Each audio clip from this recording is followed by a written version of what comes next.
ಬೆಳಗ್ಗೆಯಿಂದ ಒಂದು ಸುದ್ದಿಯನ್ನ ಬ್ರೇಕ್ ಮಾಡ್ತಾ ಇದ್ವಿ. ಹೇಗೆ ಸಂಜಯ್ ನಗರದಲ್ಲಿ ಅಪಾರ್ಟ್ಮೆಂಟ್ ಮಾಲೀಕನ ಪುತ್ರ ಯುವತಿಯ ಜೊತೆಗೆ ಅಸಭ್ಯವಾಗಿ ವರ್ತಿಸಿದ್ದ ಅಂತ. ಈಗ ಆತನನ್ನ ಅರೆಸ್ಟ್ ಮಾಡಲಾಗಿದೆ.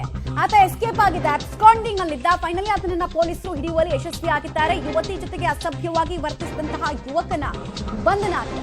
ಆರೋಪಿ ಮಂಜುನಾಥ್ ತೀರಾ ನ್ಯೂಸೆನ್ಸ್ ಅನ್ನು ಕ್ರಿಯೇಟ್ ಮಾಡಿದ್ದ, ಕೊಳಕಾಗಿ ವರ್ತಿಸಿದ್ದ.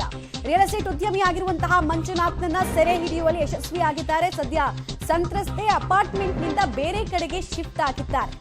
ಅಪಾರ್ಟ್ಮೆಂಟ್ ಮಾಲೀಕನ ಪುತ್ರ ಅತ್ಯಂತ ಕೊಳಕು ಭಾಷೆಯನ್ನ ಯುವತಿ ಮೇಲೆ ಪ್ರಯೋಗ ಮಾಡಿದ್ದು ಅಲ್ಲದೆ ಮಾರಣಾಂತಿಕವಾಗಿ ಹಲ್ಲೆಯನ್ನ ಮಾಡಿದ್ದ, ಮೃಗಿಯ ವರ್ತನೆಯನ್ನ ತೋರಿಸಿದ್ದ. ಬೆಳಗ್ಗೆಯಿಂದ ನಿಮ್ಮ ಪಬ್ಲಿಕ್ ಟಿವಿ ಈ ವಿಚಾರಕ್ಕೆ ಸಂಬಂಧಪಟ್ಟಂತೆ ಬಹಳ ದೊಡ್ಡ ಮಟ್ಟದಲ್ಲಿ ಸುದ್ದಿಯನ್ನು ಮಾಡಿತ್ತು. ಫೈನಲಿ ಈಗ ನಮ್ಮ ವರದಿಗೆ ಇಂಪ್ಯಾಕ್ಟ್ ಆಗಿದೆ. ಕಾರಣ ಆತನನ್ನ ಅರೆಸ್ಟ್ ಮಾಡಲಾಗಿದೆ. ಘಟನೆ ಆಗಿ ಯಾವಾಗ ಈ ವಿಡಿಯೋಸ್ ವೈರಲ್ ಆಯಿತು, ಆತ ಅಬ್ಸ್ಕಾಂಡ್ ಆಗಿದ್ದ. ತೀರ ಕೆಳಮಟ್ಟದಲ್ಲಿ ಭಾಷೆಗಳನ್ನ ಪ್ರಯೋಗ ಮಾಡಿದ್ದ, ಕೊಳಕಾಗಿ ವರ್ತಿಸಿದ್ದ. ಆಘಾತಕಾರಿ ವಿಚಾರ ಅಂದ್ರೆ ಇಂಥ ಕೊಳಕ ಒಬ್ಬ ಸಮಾಜದ ಸ್ವಾಸ್ಥ್ಯವನ್ನ ಹಾಳು ಮಾಡ್ತಾ ಇದ್ರು.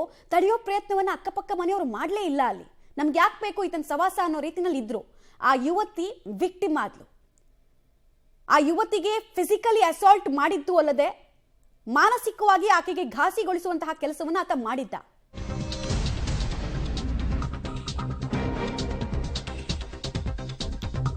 ಯುವತಿ ತಡರಾತ್ರಿ ಪಾರ್ಟಿ ಮಾಡ್ತಾ ಇದ್ರು. ಅಕ್ಕಪಕ್ಕದ ಮನೆಯವರು ಪದೇ ಪದೇ ದೂರು ಕೊಡ್ತಾ ಇದ್ರು. ಇದರಿಂದ ಕೋಪಗೊಂಡು ಗಲಾಟೆ ಮಾಡಿದೆ ಅಂತ ಆ ಮಂಜುನಾಥ್ ಹೇಳ್ತಾ ಇರೋದು.